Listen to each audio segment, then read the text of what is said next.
സനോജ്, ഏതായാലും നിങ്ങൾ 20 കോടി പിരിച്ചതും 100 വീടുകൾ നിർമ്മിച്ചു കൊടുക്കാൻ പോകും, വയനാട് ദുരന്തബാധിതർക്ക് കൊടുക്കാൻ പോകുന്നതൊക്കെ കേരള സമൂഹം കണ്ടിട്ടുണ്ട്, അത് അംഗീകരിച്ചിട്ടുണ്ട്, അത് കൃത്യവുമാണ്.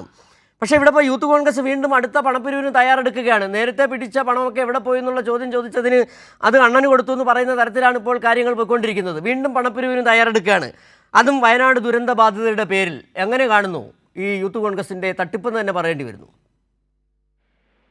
അതായത് യൂത്ത് കോൺഗ്രസിന്റെ ഫണ്ട് പിരിവുമായി ബന്ധപ്പെട്ട ആരോപണങ്ങളൊക്കെ ഉന്നയിച്ചത് യൂത്ത് കോൺഗ്രസിന്റെ സംസ്ഥാന ക്യാമ്പിൽ അവരുടെ പ്രതിനിധികൾ തന്നെയാണ്. അപ്പൊ പ്രതിനിധികളുടെ ചോദ്യത്തിന് ഉത്തരമായിട്ടാണ് പിന്നീട് വാർത്താ സമ്മേളനത്തിൽ 82 ലക്ഷം മാത്രമേ കിട്ടിയിട്ടുള്ളൂ എന്ന് പറഞ്ഞത്. അത് കേരളത്തിലെ ജനങ്ങൾ ആരും വിശ്വസിച്ചിട്ടില്ല. യൂത്ത് കോൺഗ്രസിന്റെ അവരുടെ സഹപ്രവർത്തകരും വിശ്വസിക്കുന്നില്ല. കാരണം അത്രമാത്രം എല്ലാവർക്കും പ്രയാസമുണ്ടാക്കിയിട്ടുള്ള ഒരു ദുരന്തമുഖത്തായിരുന്നല്ലോ അവർ ഈ പണപ്പിരിവ് നടത്തി. സ്വാഭാവികമായിട്ടും ജനങ്ങളാകെ കൈയേറ്റി സഹായിച്ചു എന്നാണ് നമുക്ക് മനസ്സിലാക്കാൻ വേണ്ടി കഴിയുക. അന്ന് പിരിച്ചു കിട്ടാത്ത പണം ഇനി ഇപ്പോ സർക്കാർ വീട് നിർമ്മാണം അതിന്റെ ഒരു അന്തിമഘട്ടത്തിലേക്ക് കടക്കുന്നു. ആ ഘട്ടത്തിൽ ഇപ്പം പണം പിരിക്കാനുള്ള പുറപ്പെടൽ എന്തിനാണ് എന്ന് സംശയത്തോടു കൂടി മാത്രമേ നോക്കിക്കാണാൻ വേണ്ടി കഴിയൂ. ഏതായാലും ആ ഘട്ടത്തിൽ 30 വീട് പ്രഖ്യാപിച്ചിട്ട് അത്രയേറെ വാർത്തകളിൽ ഈ സംഭവങ്ങൾ ഇങ്ങനെ നിറഞ്ഞു നിൽക്കുന്ന സമയത്ത് കിട്ടാത്ത പണം ഇനി ഇപ്പോ പിരിക്കാൻ പുറപ്പെടുന്നത് അതെല്ലാം ആളുകൾക്കിടയിൽ വലിയ സംശയത്തിന് തന്നെ ഇടയാക്കും. ഞങ്ങളെ സംബന്ധിച്ചിടത്തോളം ഞങ്ങൾ 100 വീടിന്റെ നിർമ്മാണവുമായി ബന്ധപ്പെട്ട ധാരണാപത്രം, അതിന്റെ കരാറ് നേരത്തെ തന്നെ ഒപ്പുവെച്ചു. ആ പ്രവർത്തനങ്ങൾ ആ നിലയിൽ പോയിക്കൊണ്ടിരിക്കുകയാണ്.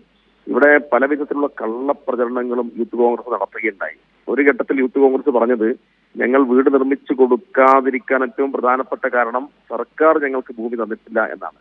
സർക്കാർ 50 താഴെ വീട് നിർമ്മിച്ചു കൊടുക്കുന്ന സംഘടനകളുടെ യോഗം വിളിച്ചിരുന്നു.